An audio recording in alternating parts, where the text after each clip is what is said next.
السلام علیکم ورحمۃ اللہ وبرکاتہ۔ ایک قاضی نے اپنے شاگردوں کا امتحان لینے کے لیے ان کے سامنے ایک مقدمہ رکھا اور ان کو اپنی رائے لکھنے کو کہا۔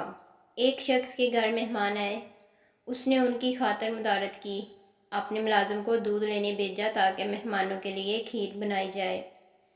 ملازم دودھ کا برتن سر پہ رکھے آ رہا تھا کہ اوپر سے ایک چیل گزری جس کے پنجوں میں سانپ تھا۔ سانپ کے منہ سے زہر کے قطرے نکلے جو دودھ میں جا گرے۔ مہمانوں نے کھیر کھائی تو سب ہلاک ہو گئے۔ اب اس کا قصوروار کون ہے؟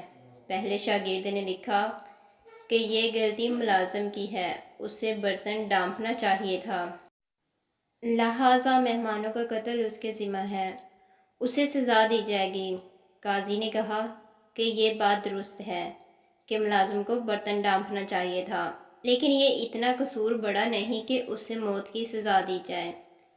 دوسرے شاگرد نے لکھا، اصل جرم گھر کے مالک کا ہے، اسے پہلے خود کھیر چکھنی چاہیے تھی، پھر مہمانوں کو پیش کرنی چاہیے تھی۔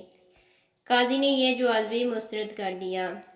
تیسرے نے لکھا، یہ ایک اتفاقی واقعہ ہے، مہمانوں کی تقدیر میں مرنا لکھا تھا، اس میں کسی کو سزاوار قرار نہیں دیا جا سکتا۔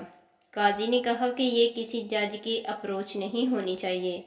جج اگر مقدمات تقدیر پر ڈال دے گا تو انصاف کون کرے گا؟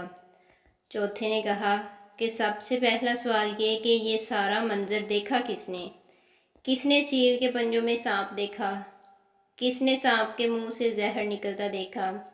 اگر اس منظر کا گواہ ملازم ہے تو وہ مجرم ہے، اگر گواہ مالک ہے تو وہ مجرم ہے، اور اگر کوئی گواہ نہیں تو جس نے یہ کہانی گڑھی ہے وہ قاتل ہے۔ قاضی نے اپنے چوتھے شاگرد کو شاباش دی اور صرف اسے منصب قضا کا اہل قرار دیا۔ مزید اچھی ویڈیوز کے لیے ہمارے چینل کو لائک، سبسکرائب اور شیئر کریں۔ شکریہ۔